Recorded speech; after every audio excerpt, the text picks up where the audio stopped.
ஏற்றுக்கொண்ட விசுவாசியுடைய வாழ்க்கையில் ரெண்டு முக்கியமான காரியம்: ஜெபம், வேத வசனத்தை சார்ந்த விசுவாசம். வசனத்திலே வளருகிறது, விசுவாசத்தில் வளருகிறது, ஜெபிக்கிறது, ரெண்டு முக்கியமான காரியம். இன்னைக்கு நான் பார்க்கிற செய்தியில கேட்கப்பட்ட ஜெபம், செயல்படும் விசுவாசம். மிக தெளிவாக the prayer that was answered and the faith which worked. இந்த காரியத்தை நம்ம பார்க்கிறோம். இன்னைக்கு பிரகாஷ் அவங்க ஆராதனைக்கான எக்ஸால்டேஷன் எடுக்கும்போது நாம் ஆராதிக்கிற தேவன், அந்த தேவனை குறித்து நாம் அறிந்திருக்கிற காரியங்கள், நாம் ஆராதிக்கிற முறைமைகள் நம்முடைய தலைமுறைகளை இம்பேக்ட், ஒரு தாக்கத்தை ஏற்படுத்த வேண்டும், தலைமுறைகளுக்கு கடந்து செல்ல வேண்டும் என்பதை குறித்து அவங்க சொன்னாங்க. இன்றைக்கு நான் பார்க்கிற இந்த செய்தியிலும் கூட அது ஒரு முக்கியமான காரியமா வருகிறத நம்ம பார்க்கிறோம். விசுவாசமும் ஜெபமும் தலைமுறைக்கு கடந்து சென்று எந்த மாற்றத்தை கொண்டு வந்திருக்கிறது என்பதை நாம் சிந்திக்கிற இந்த வேத பகுதியில நம்ம பார்க்க முடியும். நமக்கு 1 சாமுவேல்ல நாம் வருகிற அந்த பின்னணி நமக்கு தெரியும். எல்கானா அண்ணா, அவங்களுக்கு பிள்ளைகள் இல்லாமல் இருந்தது. அந்த பிள்ளைகள் இல்லாமல் இருந்ததுனால அந்த அன்னாள் மிகவும் அது நிமித்தம் துக்கப்பட்டிருந்தார். உலகத்துல என்னைக்குமே சமூகத்துல சில காரியங்கள் நமக்கு சில துக்கத்தை ரொம்ப நீண்ட காலமா கொடுக்கக்கூடிய காரியங்களாக இருக்கும். அது சிலருடைய வாழ்க்கையில் அது அனுமதிக்கப்பட்டிருக்கிறோம். அந்த அவங்க கடினமான காரியம், அதை தாங்கி கடந்து செல்ல தேவனே கிருபை கொடுக்கிறவராயிருக்கிறார். Only God can enable with His grace to go through the trials and some temptations, some difficulties which God has allowed in some people's life. அதை நம்ம சிந்தித்து பார்க்க முடியாது. அது எப்படி அவங்க அதுல இருந்து தாங்க முடியும், அதை எப்படி மீண்டு வர முடியும், அது கர்த்தர் ஒருவரை அறிந்திருக்கிறார். ஆனால் இந்த உலகத்தில் நாம் வாழும்போது we have to face the society. சமூகத்தையும் சமூகத்தினுடைய வார்த்தைகளை நாம் சந்திக்க ஆக வேண்டும். அதிலிருந்து நாம் விலகி ஓட முடியாது. உணர்வுகள், நமக்குள்ளால இருக்கிற உணர்வுகளை நாம் சந்தித்து தான் வாழ வேண்டும். அதுபோல பல சமூக காரியங்களை இந்த உலகத்தில் சந்தித்து தான் வாழ வேண்டும். அதுல சமூகத்தில் இருக்கிற சில மாறான சில காரியங்கள் சிலருக்கு தடைபடும் போது அது ஒரு பெரிய மனதுக்கத்தை கொடுத்து கொண்டே இருக்கும். அன்னாளுக்கு குழந்தைகள் இல்லாமல் இருந்தது. அந்த நாட்களில் அவளுக்கு மிகுந்த துக்கத்தை, மிகுந்த மன வருத்தத்தை, அது அவளுக்கு மிகுந்த ஒரு பாரமாகவும், அது அந்த நாட்கள் அது ஒரு மிகவும் அவர்களை காயப்படுத்தக்கூடிய நிலைமையில இருந்தது. அது அவளுடைய இருதயத்தில் மிகவும் பாரமாக இருந்தது. ஆனால் அன்னாள் கர்த்தரை விசுவாசித்த, இஸ்ரவேலின் தேவனை நம்பின ஒரு நல்ல ஒரு விசுவாசமுடைய ஒரு பெண்மணியாக இருந்ததையும் நாம் பார்க்க முடியும். இந்த அண்ணா ஒரு நாள் கர்த்தரால் நடத்தப்பட்டு தீர்மானித்தாங்க, நான் கர்த்தருடைய சமூகத்தில் போய், அவருடைய ஆலயத்தில் போய் நான் உட்கார்ந்து ஜெபிக்க போறேன். இந்த காரியத்திற்காக நான் ஒரு செப்பரேட்டா, அண்ணா பலமுறை ஜெபித்திருப்பாங்க, பலமுறை எப்போதுமே உள்ளத்துல ஜெபித்துக் கொண்டிருப்பேன். இருந்தாலும் அதுக்காக ஒரு நாளை ஒதுக்கி, ஒரு சமயத்தை ஒதுக்கி, ஒரு இடத்துல ஒரு குறிப்பிட்ட ஒரு லொகேஷன், அன்றைக்கு தேவனால் நியமிக்கப்பட்ட அந்த ஆசரிப்பு கூடார மாலை பகுதியில் போய் நான் இன்றைக்கு முழுவதும் உட்கார்ந்து நான் ஆண்டவருடைய சமூகத்துல ஜெபிக்க போறேன் அப்படின்னு சொல்லிட்டு அவங்க அன்னாள் தேவாலயத்துல போய் என்ன செய்யறாங்க அப்படின்னு சொன்னா அவங்க ஜெபிக்கிறாங்க. அதை நம்ம 10-11 வசனங்களை நாம் பார்க்கும்போது தெளிவாக பார்க்க முடியும். அவள் போய் மனங்கசந்து மிகவும் அழுது கர்த்தரை நோக்கி விண்ணப்பம் பண்ணி, சேனைகளின் கர்த்தாவே, தேவரே, உம்முடைய அடியாளின் சிறுமையை கண்ணோக்கி பார்த்து உம்முடைய அடியாளை மறவாமல் நிலைத்தருளி உமது அடியாளுக்கு ஒரு ஆண் பிள்ளை கொடுத்தார். அவன் உயிரோடு இருக்க சகல நாளும் நான் அவனை கர்த்தருக்கு ஒப்புக் கொடுப்பேன். அவன் தலையின் மேல் சவரகன் கத்தி படுவதில்லை என்று ஒரு பொருத்தனை பண்ணினாள். அவ கர்த்தருடைய சமூகத்தில் போயிருந்து அவளுடைய விண்ணப்பத்தை எல்லாம் அவ தெரியப்படுத்தி கர்த்தருக்கு பொருத்தனை பண்ணி ஆண்டவரிடத்துல ஒரு டிசிஷியோட, எனக்கு ஆண்டவர் தரணும், நான் அந்த பிள்ளையை எப்படி வளர்ப்பேன், எனக்கு ஆண் குழந்தையை தரணும், நான் அவனை எப்படி வளர்ப்பேன், அவனை நான் கர்த்தருக்கு ஒப்பு கொடுப்பேன் என்று அவங்க பொருத்தனை பண்ணி அவங்க ஜெபித்ததை நம்ம பார்க்க முடியும். இது அவங்களுடைய அநேக நாள் ஜெபம், அநேக நாள் அவங்களுக்கு அந்த மன வருத்தம், வேதனைகள் எல்லாவற்றையும் எடுத்து ஆண்டவருடைய சமூகத்தில் போய் அவங்க அந்த காரியத்திற்காக உறுதியாக விசுவாசத்தோடு ஜெபிக்கிறாங்க. 15வது வசனத்தை ஒரு வாசிப்போம்.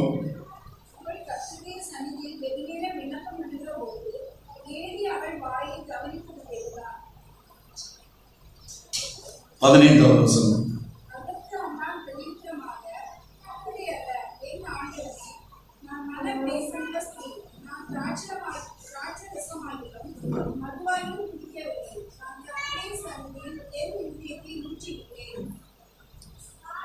அன்னாள் போய் தேவாலயத்துல ஜெபம் பண்ணிட்டு இருக்கிறாங்க. அங்க ஏலி ஆசாரியராக இருக்கிறாரு.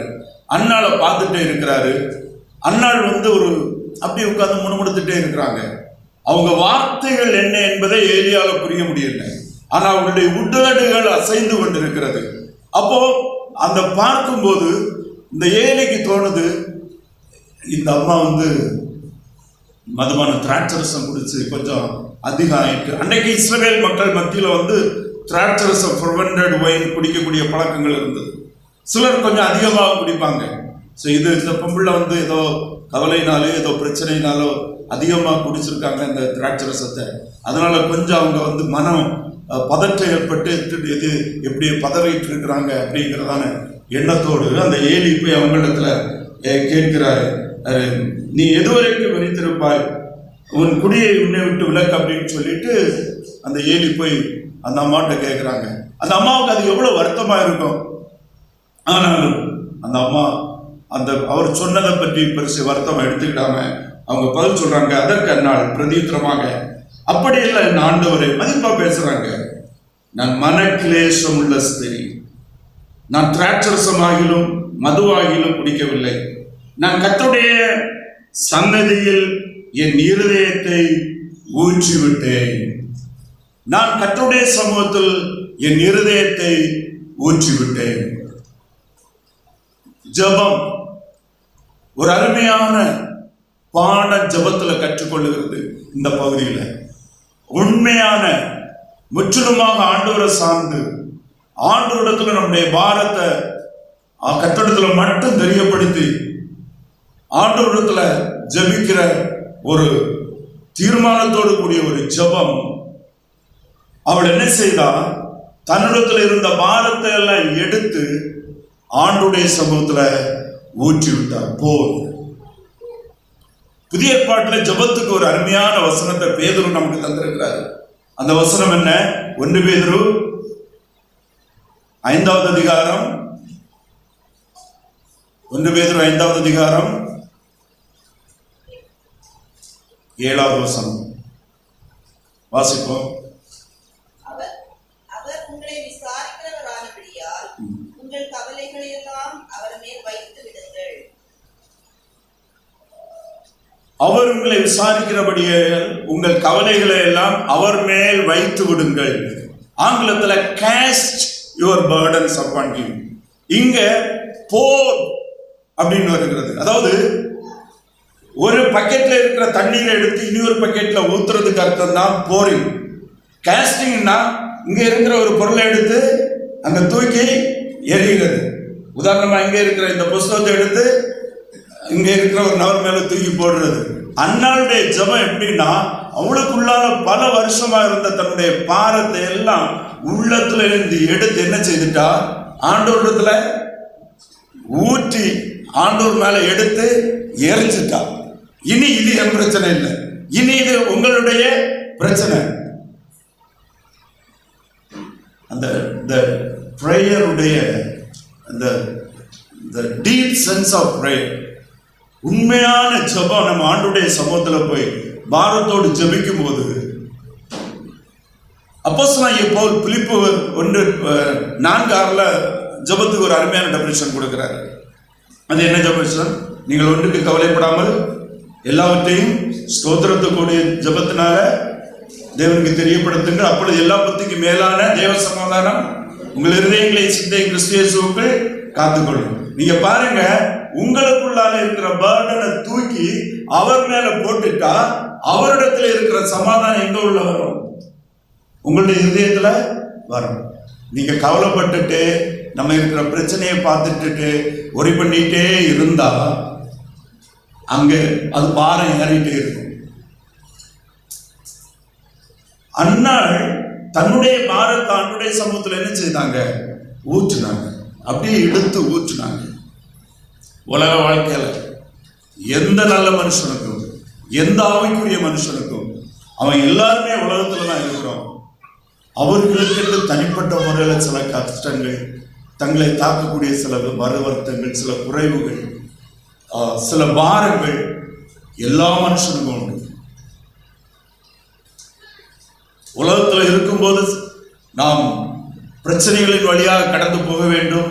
சிலவைகள் நமக்கு தீர்வில்லாத பிரச்சனை, அது எப்படி சால்வ் பண்ண முடியும், அதை என்ன செய்ய முடியும், நமக்கு பதிலே இருக்காது, வழியே தெரியாது. அதையே நினைச்சு நம்ம ஒரி பண்ண ஆரம்பிப்போம். ஆனா ஆண்டவர் சொல்றாரு, நான் நம்முடைய ஜெபத்தை கேட்கிறவராக, நமக்காக எல்லாவற்றையும் செய்கிறவராக, கிருபாசனத்திலே வாழ்ந்து அழைக்கிறவராக நம்முடைய ஆண்டவர் இருக்கிறாரு. நம்ம அவரிடத்துல போய் நமக்குள்ளால இருக்கிற அன்னாளை போல அவரிடத்துல அவ்வளவு நாள் இருந்த கடுமையான பாரம், அவளுக்கு இருந்ததான அவமானங்கள், நெருக்கங்கள், ஹியூமிலியேஷன்ஸ், எந்த அளவு தாழ்த்தப்பட்டு இருந்த வேதனை எல்லாம் கொண்டு அப்படியே ஒரு பக்கெட்ல இருந்து இன்னொரு பக்கெட்ல ஊற்றுவது போல தன்னுடைய இருதயத்துல இருந்து எல்லாவற்றையும் எடுத்து ஆண்டவரிடத்துல என்ன செய்தார்? ஊற்றி கொடுத்துட்டார். நீங்க பார்த்துக்கங்க, விசுவாசத்தோடு எல்லாவற்றையும் ஆண்டவரிடத்துல கொடுத்து, அந்த பேதுரு சொல்லுகிறது போல அப்படியே தூக்கி அங்க ஆண்டவரிடத்துல எரிஞ்சா நாம் அப்போஸ்தலனாகிய பிலிப்பி சபைக்கு சொல்லக்கூடிய அந்த சமாதானம் அன்னாளுடைய இருதயத்தை நிரப்பினது. தேவ சமாதானத்தினால் அன்னாள் நிரப்பப்பட்டாள். அதனாலதான் அன்னாள் அந்த ஜெபம் முடிஞ்சு வீட்டுல போய் அந்த அன்னாள் என்ன செய்தாங்க? 16-17 வசனங்களை வாசிப்போம்.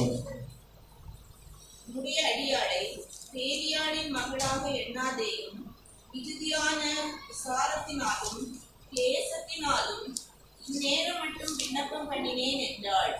அதற்கு ஏலி, சமாதானத்துடனே போ, நீ இஸ்ரவேலின் தேவனிடத்தில் கேட்ட உன் விண்ணப்பத்தின்படி அவர் உனக்கு கட்டளையிடுவாராக என்றான். 19-20 வசனத்தை வாசிப்போம். அவர்கள் அதிகாலையில் எடுத்து கர்த்தரை பணிந்து கொண்டு ராமாவில் இருக்கிற தங்கள் வீட்டுக்கு திரும்பி போனார்கள். எல்கானா தன் மனைவியாகிய அன்னாளை அறிந்தான். கர்த்தர் அவளை நினைத்தருளினார். சில நாள் சென்ற பின்பு அன்னாள் கர்ப்பவதியாகி ஒரு குமாரனை பெற்று கர்த்தரிடத்தில் அவனை கேட்டேன் என்று சொல்லி அவனுக்கு சாமுவேல் என்று பெயரிட்டாள். 18 வசனத்தை வாசிப்போம். 18. அப்பொழுது அவள், உம்முடைய அடியாளுக்கு உம்முடைய கண்களிலே தயை கிடைக்க கடவது என்றாள். பின்பு அந்த ஸ்திரீ புறப்பட்டு போய் போஜனம் செய்தாள். அப்புறம் அவள் துக்கமாயிருக்கவில்லை. நீங்க பாருங்க, அன்னாள் உள்ள இருந்ததை எடுத்து ஆண்டோடத்துல எரிஞ்சாங்க. கர்த்தர் அவளுடைய இருதயத்தை சமாதானத்துல நிரப்புறாது. ஆனபடினாலதான் அப்பொழுது அவள் உடைய அடியாளுக்கு உடைய கண்களிலே தயவு கிடைக்க கடவது என்றாள். பின்பு அந்த ஸ்திரீ புறப்பட்டு போய் போஜனம் செய்தாள். அப்புறம் அவள் துக்கமுகமாய் இருக்கவில்லை. ஏன் துக்கமுகமாய் இருக்கவில்லை? அவளுடைய இருதயம் சமாதானத்துல நினைச்சப்பட்டது, நிரப்பப்பட்டது. ஜெபத்துக்கு முன்னால அவளுடைய பாரமும் கவலைகளும், அவள் அந்த ஜெபம் முடிஞ்சு வெளியே வரும்போது நீங்கி தேவ சமாதானத்துல நிரப்பப்பட்டு அந்த துக்கம் மாறி அவள் நல்லா சமையல் பண்ண ஆரம்பிச்சா, சாப்பிட ஆரம்பிச்சா. கர்த்தர் பார்த்து கொள்வாரு. கர்த்தருடைய கையில கொடுத்தாச்சு. ஆண்டுடைய மகிமைக்காக என்னை ஒப்பு கொடுத்தேன் என்று கொடுத்தார். அங்க நம்ம பார்க்கிறோம், சில நாட்கள் சென்ற பின்பு அந்நாள் கற்பவதியாகி ஒரு குமாரனை பெற்று கர்த்தரிடத்தில் அவனை கேட்டேன் என்று சொல்லி அவனுக்கு சாமுவேல் என்று பெயரிட்டார். கர்த்தர் அந்நாள் கர்த்தருக்கு கொடுத்த பொருத்தையின்படி சாமுவேலை கர்த்தருக்கு என்று வளர்த்தால், கர்த்தருக்கு என்று கொடுத்தால். பழைய ஏற்பாட்டில் ஒரு பெரிய தீர்க்கதரிசி,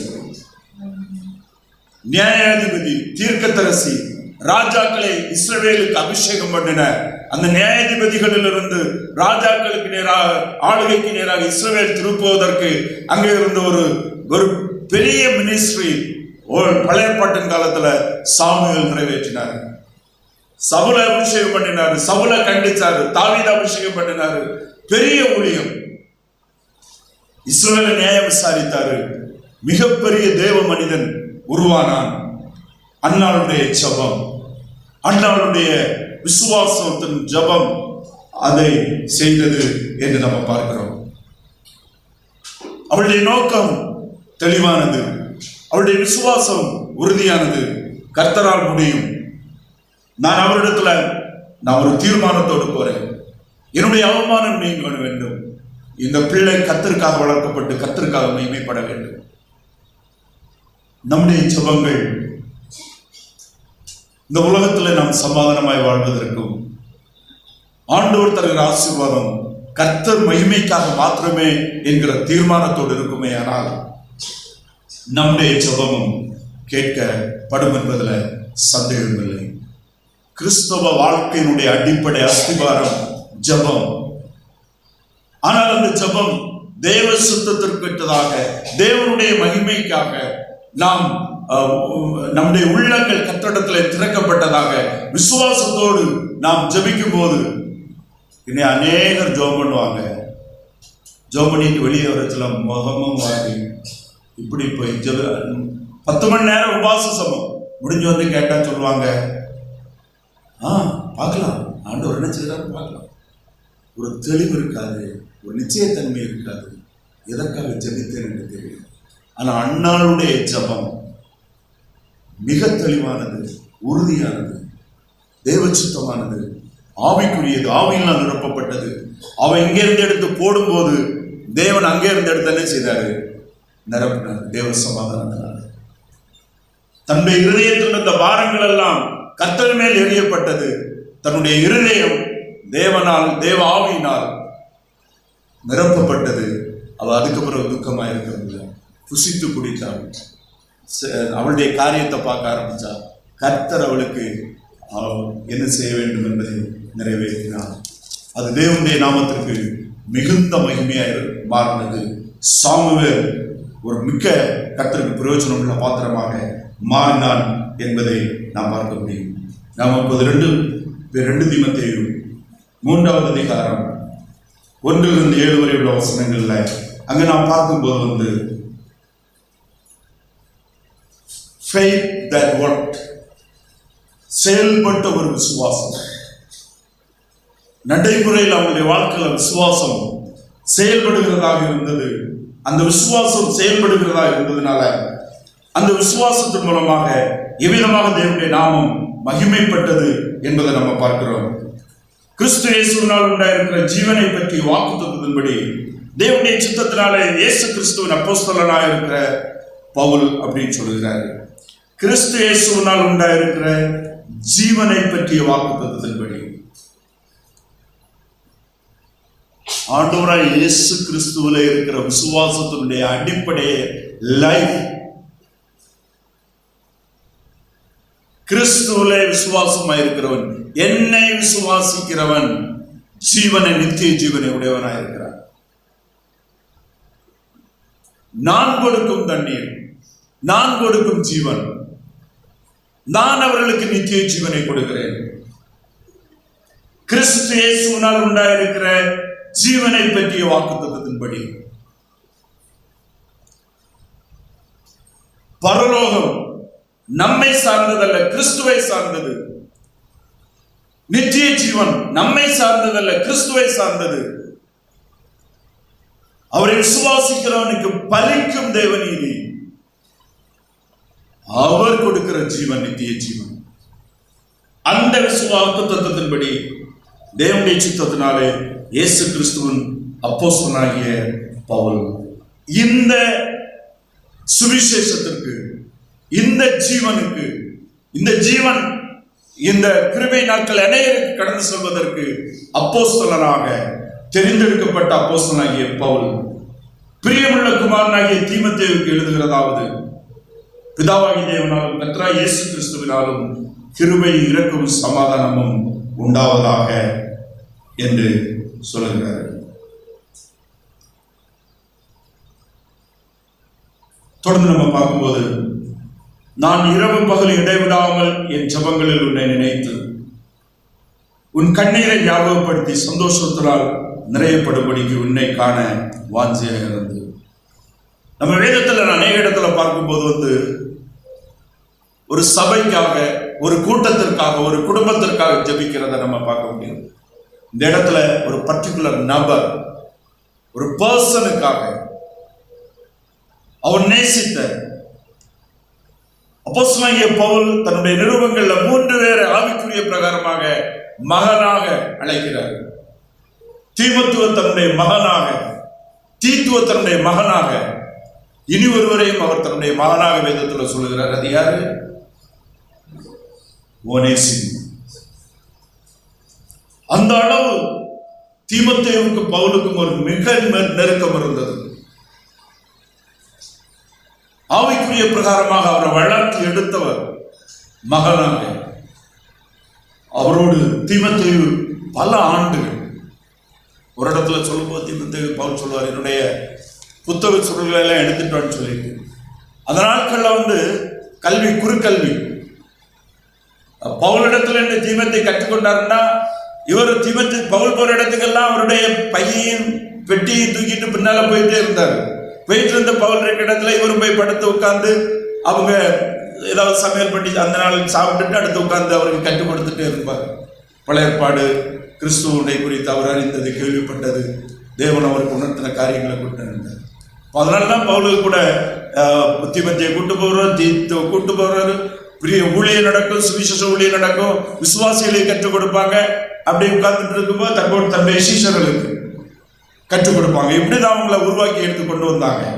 அதனால அவங்க ஒரு தகப்பன் மகனாக ஒன்றிணைந்து வாழ்ந்தவங்க. ஒருவேளை பயாலஜிக்கல் சன்னாக இருந்தாலும் இல்லாமல் இருந்தாலும் அவங்களுடைய ஆவிக்குரிய மகனாக, ஆவிக்குரிய உறவுல அவர்களோடு வைத்து அவரை வளர்த்தி கொண்டதை நம்ம பார்க்கிறோம். உன்னை நினைத்து அவனுக்காக தனிப்பட்ட முறையில் ஜெபிக்கிறாரு. பர்சனல் பிரேயர் இருந்தது. நம்ம இவ்வளவு நாள் வாழ்க்கையில பர்சனலா யாரை நினைச்சு யாருக்கெல்லாம் ஜெபம் பண்ணிட்டு இருக்கிறோம்? பொதுவாக நம்ம ஜெபம் பண்ணுவோம், சில குடும்பங்களை நினைப்போம். ஒரு தனிநபர், முக்கியமாக ஆவிக்குரிய பிரகாரமாக ஒருவரை நான் கிறிஸ்துவத்தில் நடத்த முடிந்தது, அவருக்காக நான் தனிப்பட்ட முறையில் ஜெபிக்கிறேன். அவருடைய ஆவிக்குரிய வளர்ச்சிக்காக, அவருடைய நெருக்கங்களுக்காக அது இருக்க வேண்டும். பவுலுக்கு இருந்தது. உன்னை ஜோமணி சந்தோஷத்தால் நிறைக்கப்பட்டு உன்னை காண வாஞ்சையா இருந்து அடுத்துதான் ஆரம்பிக்கிறார். உன்னிலுள்ள மாயமற்ற விசுவாசத்தை நினைவு கூறுகிறதுனால் என் முன்னோர் முதற்கொண்டு சுத்த மனசாட்சியோட ஆராதிக்கும் தேவனை நாள்தோறும் ஸ்தோத்தரிக்கிறேன். தீமோத்தேயுடைய விசுவாசத்தை குறித்து சொல்லும்போது உன்னுள்ள மாயமற்ற விசுவாசத்தை நினைவு கூறுகிறதுனால், தீமோத்தேயுடைய விசுவாசத்துல எந்த விதமான கலப்பு கிடையாது, தெளிவான விசுவாசம். இயேசு கிறிஸ்துவை குறித்த சுவிசேஷத்தை தெளிவா அறிந்து கொண்டவர். இயேசு கிறிஸ்து எனக்காக, என்னுடைய பாவத்திற்காக நான் மரிக்க வேண்டியது இடத்துல கல்வாரி சிலுவையில மரித்து தன்னுடைய இரத்தத்தை சிந்தி எனக்காக அவர் தன்னுடைய ஜீவனை தந்து அடக்கப்பட்டப்பட்டு உயிரோடு எழுப்பி என்றும் ஜீவிக்கிறவராக இருக்கிறார். அவரை ஏற்றுக்கொண்ட எனக்குள்ள அவர் வாசமாயிருக்கிறார். தெளிவான புரிந்து கொள்ளுதல், சுவிசேஷத்தை குறித்த புரிந்து கொள்ளுதல் தீமோத்தேயுவுக்கு இருந்தது. அது பவுலுக்கு தெரியும். அதனாலதான் அவர் அதை சொல்லும் போது மாயமற்ற விசுவாசத்தை நினைவு கூர்ந்து அப்படின்னு சொல்லிட்டு சொல்லுகிறது நம்ம பார்க்க முடியும். அந்த ஆங்கிலத்தில் genuine faith, sincere, sincere faith. அவர் ரட்சிப்பை குறித்த சுவிசேஷத்தை அறிந்தவர் மாத்திரமல்ல, தெளிவான சீசத்துக்கு உட்பட்டவர், அடிப்படையான காரியங்களை தெளிவுடையவராக இருந்தார். ஆராதிக்கும் தேவனை ஸ்தோத்தரிக்கிறேன் அப்படின்னு சொல்லிட்டு அடுத்து 5-6 வசனங்களை சொல்லும் போதுதான், அந்த விசுவாசம் முந்தி உன் பாட்டியாகிய லோயிசாளுக்குள்ளும் உன் தாயாகிய ஐனிக்கையாளுக்குள்ளும் நிலைத்திருந்தது, அது உனக்குள்ளும் நிலைத்திருக்கிறது என்று நிச்சயித்திருக்கிறேன். நீங்க பாருங்க, விசுவாசம் எப்படி அடுத்த தலைமுறைக்கு, அடுத்த ஜெனரேஷனுக்கு எப்படி போகணும், எப்படி போச்சுது, எப்படி தெளிவா இருந்தது. இன்னைக்கு தீமோத்தேயு பவுலுக்கு பின்பு, அப்போஸ்தலருக்கு பின்பு சபையினுடைய ஒரு பெரிய லீடராக, ஒரு நல்ல போதகராக, ஒரு நல்ல தலைமைத்துவடையவராக வர்றதற்கு காரணமாக இருந்தது அவனுடைய அம்மா, பாட்டி, அவங்களுடைய தெளிவான விசுவாசம், விசுவாசத்தினுடைய வாழ்க்கை.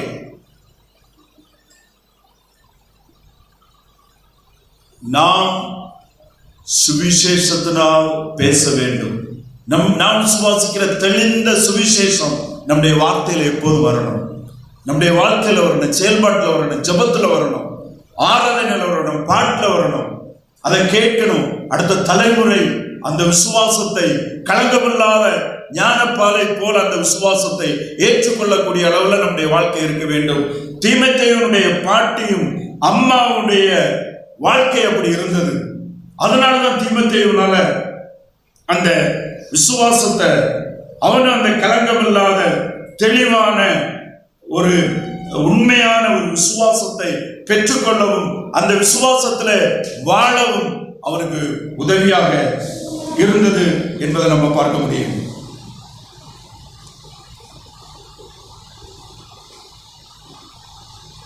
அப்போஸ்தலனாகிய பவுல், நம்ம அப்போஸ்தலர் 16வது அதிகாரம் 1வது வசனத்தை ஒரு வாசிப்போம். அப்போஸ்தலர் 16:1.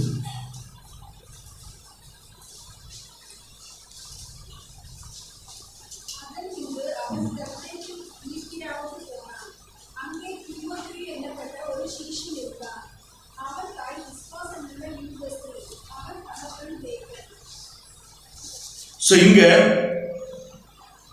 பவுல் தீமோத்தேயுவை சந்தித்தது முதலாக சந்தித்தது இங்கதான். அவன் இங்க சொல்லப்பட்டிருக்கிறது, அங்கே தீமோத்தேயு என்று எனப்பட்ட ஒரு சீஷன் இருந்தான். அவன் ஏற்கனவே ஆண்டவராகிய இயேசு கிறிஸ்துவை ஏற்றுக்கொண்டவர். அவன் தாய் விசுவாசம் உள்ள யூத ஸ்திரீ, அவன் தகப்பன் கிரேக்கன் என்று சொல்லப்பட்டிருக்கிறது. அவன் தாய் விசுவாசம் உள்ள யூத ஸ்திரீ. தீமோத்தேயுடைய அம்மா எப்படி addressed or introduced in the Bible? விசுவாசம் உள்ள யூத ஸ்திரீ. அவங்க தெளிவான விசுவாசம் உள்ளவங்களா இருந்தாங்க. அவங்களுடைய விசுவாசத்துல எந்த விதமான மாற்றமும் இல்லை. அந்த தெளிவான விசுவாசம் தான் தீமோத்தேயுவை ஒரு களங்கமற்ற, ஒரு தெளிவான, ஒரு மிகவும் உண்மையான ஒரு விசுவாசத்துக்கு நேராக வழி நடத்தினது.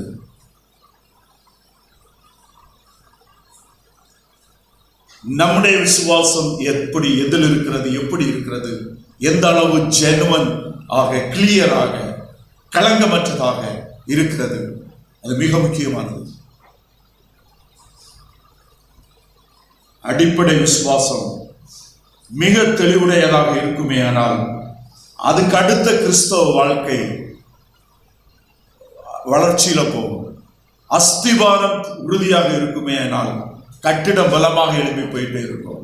அஸ்திவாரமே உறுதியற்றதாக இருக்குமே ஆனால் அதற்கு மேல கட்டிடம் கட்டி எழுப்பி போறதுங்கிறது கடினமான காரியம். அதனாலதான் நாம் அடிப்படையான தெளிவான சுவிசேஷத்தை குறித்த அறிவிலும் அதற்காக வாழுகிற, நம்மை ஒப்பு கொடுத்த வாழ்க்கை நமக்கு இருக்க வேண்டும். இங்கே தீமோத்தேயுடைய பாட்டி, தீமோத்தேயுடைய அம்மா, அவங்க ஆண்டவராகிய இயேசு கிறிஸ்துவை குறித்த அறிந்த சுவிசேஷத்தை குறித்து மிகுந்த தெளிவுடையவர்களாக இருந்தாங்க. அது தீமோத்தேயுவை அந்த ஒரு நல்ல ஒரு அடிப்படை விசுவாசத்தில் உறுதியுடையவனாக, வேதவசனத்தில் வளர்ந்தவனாக, அதனாலதான் பவுல் அவனை ட்ரெயின் பண்ண முடிஞ்சது. பவுல் மூலமாக அடுத்த காரியங்களை மிக தெளிவாக கற்றுத் தெரிந்தார். ஆனபடினால்தான் பவுல தீமோத்தேயுவை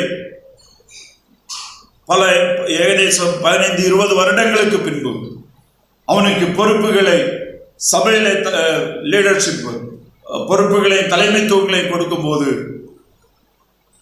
அதற்கு தகுதியுடையவனாக மாறினான். அதற்குள்ள அனுபவங்களும் அடிப்படை வேதத்தை உபதேசங்களை குறித்த அறிவும் தெளிவும் அவனுக்கு இருந்தது. ஆனபடினால அவனை குறித்து சொல்லும்போது 3வது அதிகாரம் 14-15 வசனங்களை வாசிப்போம். 2 தீமோத்தேயு 3:14-15. நீ கற்று நிச்சயித்துக் கொண்டவைகளில் நிலைத்திரு, அவைகளை இன்னாரிடத்தில் கற்றாய் என்று நீ அறிந்திருக்கிறதும் அல்லாமல் கிறிஸ்து இயேசுவை பற்றும் விசுவாசத்தினாலே உன்னை ரட்சிப்புக்கு ஏற்ற ஞானம் உள்ளவனாகத்தக்க பரிசுத்த வேத எழுத்துக்களை நீ சிறு வயது முதல் அறிந்தவன் என்றும் உனக்கு தெரியும். இங்க பாருங்க, இந்த வசனம் மிக அருமையான வசனம். கிறிஸ்து இயேசுவை பற்றி விசுவாசத்தினாலே உன்னை ரட்சிப்பு கேட்ட ஞானமுள்ளவனாக தக்க பரிசுத்த வேத எழுத்துக்களை நீ சிறு வயது முதல் அறிந்தவன் என்று உனக்கு தெரியும். அதுக்கு முன்னால நீ கற்று நிச்சயித்துக் கொண்டவைகள் நிலைத்திரு, அவைகளை நீ இன்னாரிடத்தில் கற்றாய் என்று நீ அறிந்திருக்கிறதும் அல்லாமல். யாரிடத்திலிருந்து கற்றான்? பாட்டியிட்ட இருந்து கற்றுக்கொண்டான், அம்மாவிடத்திலிருந்து கற்றுக்கொண்டான். அப்போஸ்தலனாகிய பவுலுடைய ஒரு மாணவனாக, ஸ்டூடெண்டாக நீண்ட காலம் அவரோடு போய் பிரயாணம் பண்ணி கற்றுக்கொண்டு அனுபவித்து வாழ்ந்து அநேகரை கிறிஸ்துவுக்குள் நடத்தி அநேக வருஷம் அவரிடத்திலிருந்து நற்சாட்சி பெற்று பணிவுடை செய்து அவர் அந்த ஒரு நல்ல ஒரு தேறினவனாக, ஒரு ஊழியத்திற்கு பக்குவ உடையவனாக கர்த்தரால் உருவாக்கப்பட்டார் என்பதை நம்ம பார்க்க முடியும். இன்னும் நம்ம பார்க்கும்போது 6வது வசனத்தில், இது நிமித்தம் நான் உண்மையில் என் கைகளை வைத்ததினால் உனக்கு உண்டான தேவ வரத்தை நீ அனல் மூட்டி எழுப்பி விடும்படி உனக்கு நினைப்பூட்டுகிறேன் அப்படின்னு சொல்லி நம்ம பார்க்க முடியும். இந்த இடத்துல நம்ம பார்க்கும்போது உண்மையில் கையை வைத்த போது அனல் மூட்டி, இந்த இடத்துல ஒருவன் சபையினுடைய பொறுப்புகளுக்கு தகுதியுடையவனாக வரும்போது அவர்கள் அங்கீகரிக்கப்படுகிறார்கள். அவர்களால் ஆயத்தப்படுத்தப்பட்ட, அவர்களால் பயிற்றுவிக்கப்பட்ட, உருவாக்கி கொண்டு வந்தவர்களினால் அப்போஸ்தலர்கள் சபைக்கு அடுத்த தலைமைத்துவங்களை, லீடர்ஷிப்பை உருவாக்குறாங்க. அதுல முக்கியமானவர் தீமோத்தேயு. தீமோத்தேயுக்கு இருந்த அந்த அழைப்பு, அவருக்கு இருந்த வரம், அவைகளை அறிந்து அடுத்த போதகர், மூப்பர், தலைமைத்துவத்துக்கு நேராக அவரை அங்கீகரிக்கிறார். அந்த கைகளை வைத்தல் என்பது அதனால யாரும் இதையும் பெற்றுக் கொள்வதில்லை, அங்கீகரிக்கப்படுது.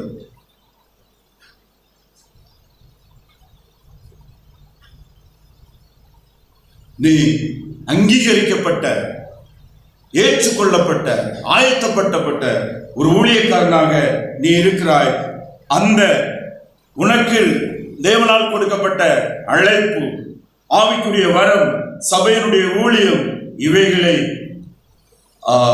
அனலூட்டி அவைகளில் உற்சாகமாக இருந்து, அவைகளில் மிகுந்த கவனமாக இருந்து நீ செயல்பட வேண்டும் என்று நான் உனக்கு நினைப்பூட்டுகிறேன் என்று சொல்லுகிறத நம்ம பார்க்க முடியும். அடுத்து அவருக்கு சொல்லுகிறாரு, இந்த தீமோத்தேயுவுக்கு அவனுக்கு கொடுக்கப்பட்ட ஊழியத்தை நிறைவேற்றும் போது தீமோத்தேயுவுக்கும் அநேக எதிர்ப்புகள் இருந்தது. தீமோத்தேயு குறித்தும் அநேக பிரச்சனைகள் இருந்தது. அதனாலதான் பவுல் மூலமாக கர்த்தர் சொல்லுகிறாரு, தேவன் நமக்கு பயமுள்ள ஆவியை கொடாமல் பலமும் அன்பும் தெளிந்த புத்தியும் உள்ள ஆவியை கொடுத்திருக்கிறார் என்று சொல்லுகிறத நம்ம இங்க பார்க்கிறோம். தேவன் நமக்கு கொடுத்திருக்கிற ஆவி, அன்பு, வல்லமை, இன்னும் தெளிந்த புத்தி, சவுண்ட் மைண்ட், எந்த சூழ்நிலைகளும் நிதானமாய் இருந்து தெளிந்த புத்தியோடு இருந்து தைரியமாய் உனக்கு கொடுத்த பொறுப்பை நிறைவேற்றும்படியாக பரிசுத்த ஆவியானவர் உனக்கு உதவி செய்வாராக என்று சொல்லுகிறத நம்ம பார்க்க முடியும். சோ இதை நம்ம பார்க்கிற காரியம் என்னன்னு சொன்னா, செயல்படுகிறதான விசுவாசம் அது ஐக்கியனிடத்தில் இருந்தது. அந்த விசுவாசமானது லோயிசாளிடத்தில் இருந்தது.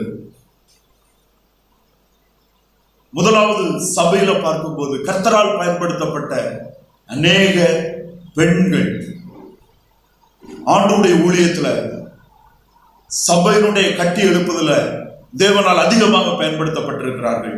இங்கே இவர்களுடைய பாட்டி அம்மாவுடைய விசுவாசம் தீமோத்தேயுவை ஒரு தெளிந்த விசுவாசம் உடையவனாக, ஒரு ஒரு தெளிவான அடிப்படை சத்தியத்தை கற்றுக்கொண்ட ஒரு ஊழியனாக, ஒரு மெச்சூர்ட் லீடராக, சூழ்நிலைகள் நெருக்கங்களிலும் அதில் நிலைத்து நின்று தெளிந்த புத்தியுடையவனாக அவைகளை கையாண்டு கர்த்தருக்கென்று அடுத்த கட்ட சபையை நடத்தி கொண்டு போவதற்கு அவன் தகுதியுடையவனாக உருவாக்குவதற்கு காரணமாக இருந்தது அந்த தாயினுடைய பாட்டியினுடைய விசுவாசம். ஒருவேளை இந்த செய்தியை நம்ம மதர்ஸ் டேக்கு நம்ம பேசியிருக்கலாம், அல்லது விமென்ஸ் டேக்கு பேசியிருக்கலாம். நாம் எப்படிப்பட்ட நல்ல அம்மாக்களாக, எப்படிப்பட்ட நல்ல மூத்த சகோதரிகளாக நம்மோடு இருக்கிற பிள்ளைகளை, சகோதரர்களை, இன்னும் சபையில் இருக்கிற முதிர்ந்த ஸ்திரீகள், நம் அடுத்த பிள்ளைகளை எப்படி கர்த்தருக்கென்று நாம் உருவாக்க வேண்டும் என்பது அவர்கள் நம்முடைய விசுவாசத்தில் பார்த்து கற்றுக்கொள்ள வேண்டும். நம்முடைய விசுவாசத்தை குறித்த தெளிவு, நான் கிறிஸ்து இயேசுவிலே வைத்திருக்கிற விசுவாசம் என்னை தேவனிடத்தில் சேர்க்கக்கூடியது, நித்திய வரையிலும் சேர்க்கக்கூடியது, நித்திய ஜீவனை கொடுக்கக்கூடியது. அதுதான் பலன், அதுதான் பாக்கியம். இந்த உலகம் எனக்கு நிரந்தரமானது அல்ல என்பதை நாம் அடுத்த தலைமுறைகள் நம்முடைய வாழ்க்கையிலும் வார்த்தையிலும் பார்த்து படித்து கற்றுக்கொண்டு அந்த விசுவாசத்துக்கு நேராக அவர்கள் உருவாகி வர வேண்டும். அதைத்தான் தேவன் நம்மிடத்தில் எதிர்பார்க்கிறார். இன்று நாம் பார்க்கும்போது கேட்கப்பட்ட ஜெபம், அன்னாளுடைய ஜெபம் கேட்கப்பட்டது. அன்னாளுடைய ஜெபம் விசுவாசத்தின் பூரண ஜெபமாயிருந்தது. அன்னாளுடைய ஜெபம் கர்த்தருடைய மகிமைக்காக இருந்தது. தன்னுடைய அவமானங்கள் நீக்கப்பட வேண்டும், ஆனால் அது கர்த்தருக்கு மகிமையான ஒரு நபராக, மகிமையாக இருக்க வேண்டும். மிக தெளிவாக தேவனுடைய நடத்துதலால் போய் உட்கார்ந்து வந்து ஆண்டுடைய சமூகத்தில் எனக்கு ஒரு ஆண்குமாரனை தர வேண்டும், நான் அவனை உமக்கென்று விசேஷனாக ஒப்பு கொடுப்பேன் என்று கேட்டாங்க. அப்படியே கர்த்தர் அவளுக்கு கொடுத்தார். நம்முடைய ஜெபங்கள் அந்நாளை போல இருக்கலாம். எத்தனை பேர் எத்தனை நாள் ஜெபத்துல அன்னாளுடைய அனுபவத்தை உணர்ந்தீங்க? ஆண்டுடைய சமூகத்துல உட்கார்ந்து ஜெபம் பண்ணி அப்படியே நம்ம உள்ள இருக்கிற பாரங்கள், நெருக்கங்களை எல்லாம் எடுத்து தூக்கி அப்படியே ஆண்டோடத்துல எறிந்து, அப்படியே உள்ளால இருந்து எடுத்து எறிந்து, அப்படி இருதயம் ஃப்ரீயாகி நம்முடைய கவலைகள், அது ஆண்டவர் சொல்றாரு மத்திய 6வது அதிகாரத்துல, கவலைப்படுகிறதுனால நீங்க எதை என்ன செய்ய போறதில்லை, சேர்க்க போறதில்லை. உங்களுடைய சரீரத்திலே ஒரு முனை என்ன செய்யாது, கூடாது, ஒரு இன்ச்சு கூடாது, ஒரு சென்டிமீட்டர் கூடாது, குறையதான் செய்யும். நீங்க கவலைப்படுகிறதுனால எதையுமே சாதிக்கப்படுறதில்லை. உங்களுடைய கவலைகளை எல்லாம், உங்களுடைய பாரங்களை எல்லாம் அறிந்திருக்கிற, அவைகளை சரி செய்யக்கூடிய, அவைகளிலிருந்து விடுதலை தரக்கூடிய, அவைகளை சந்தோஷமா ஏற்று அவைகளை வாங்கி தூரே எரிந்து விடக்கூடிய பரிசுத்த தேவன் கிறிஸ்து இயேசுவிலே விசுவாசமாய் இருக்கிற நமக்கு நம்மை அவர் எதிர்பார்த்துட்டு இருக்கிறார். என்னிடத்துல வா, என்னிடத்துல தான். நம்ம அநேக வேளையில ஆண்டோடத்துல போறோம், ஆனா ஆண்டோடத்துல என்ன செய்யறது இல்லை, கொடுக்கறது இல்லை. அப்படியே போயிட்டு அதை திருப்பி என்ன செய்யறோம், எடுத்து நம்ம உட்கார்ந்து என்ன செய்யறோம், கவலைப்பட்டுட்டே இருப்போம். ஜெபம் பண்ணி முடிச்சாச்சு, அடுத்து என்ன செய்யலாம், எப்படி செய்யலாம், யார் செய்வோம், யாரை பார்க்கணும். Just throw, cast all your burdens. உங்கள் பாரங்களை எல்லாம் அவர் மேல் வைத்து விடுங்கள். ஆனா தமிழ்ல அது சரியான வார்த்தை இல்லை. உங்களுடைய பாரங்களை எல்லாம் அவரிடத்துல தூக்கி எரிஞ்சிருங்க. இதுதான் அதனுடைய அர்த்தம்.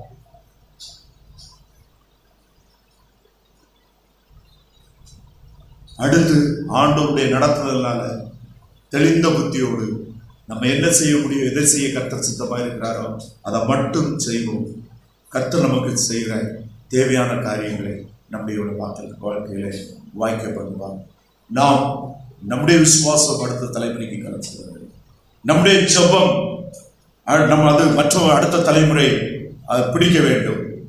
சாமுவேல் உத்தமமான ஒரு தீர்க்கதரிசி, உண்மையான தீர்க்கதரிசி, ஆண்டவரை எதிர்பார்த்திருக்கிற தீர்க்கதரிசி, கர்த்தரை சார்ந்து வாழக்கூடிய தீர்க்கதரிசி, ராஜாக்களை இஸ்ரவேலுக்கு ஏற்படுத்தி அபிஷேகம் பண்ணின தீர்க்கதரிசி. பெரிய தேவ மனுஷனை ஆசீர்வாதமான நாளுக்கு ஒரு பெரிய ஊழியக்காரனை ஐநக்கிலிருந்தும் லோய்சாலிடத்திலிருந்து கர்த்தர் உருவாக்கி கொண்டார். நம்மிடத்திலிருந்து நம்முடைய தலைமுறைகள் கர்த்தருக்கட்டு உருவாக்க நாம் முன்னாலே போல ஜெபிக்கிறவர்களாக, இன்னும் லோய்சால் மற்றும் ஐக்கியனாலை போல நம்முடைய விசுவாசத்துல நிலைத்திருக்கிறவர்களாக, தெளிவுடையவர்களாக இந்த விசுவாசத்தை அடுத்த தலைமுறைக்கு கொண்டு செல்வோம். கர்த்தர் நம்மை ஆசீர்வதிப்பார்.